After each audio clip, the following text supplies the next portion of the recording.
Welcome back to the most news in the morning. You know, the new best-selling thriller from Da Vinci Code author Dan Brown is set in the nation's capital, and it's centered on the world's oldest and largest fraternity. Dan Brown's The Lost Symbol has renewed interest in the Freemasons, and as Elaine Quijano tells us, it's a secret society that's still well represented in the halls of Congress.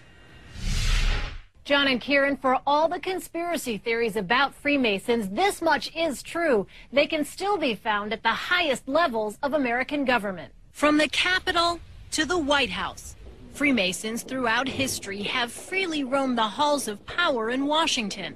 9 of the men who signed the Declaration of Independence were Freemasons, as were more than a dozen U.S. presidents, including George Washington, who famously laid the cornerstone of the Capitol building clad in his ceremonial Masonic apron.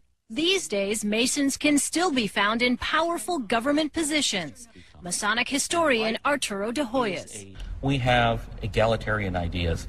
We believe that people should rule themselves, that they should elect their own leaders, that they should be governed by constitutions, have separations of power. Senator Chuck Grassley's a Mason, so is Senator John Tester. But getting someone to chat about it can sometimes be tricky. I'm doing health care. Senator Mike Enzi didn't break stride while explaining why he's part of the secretive society. It's a brotherhood built on constructing good men.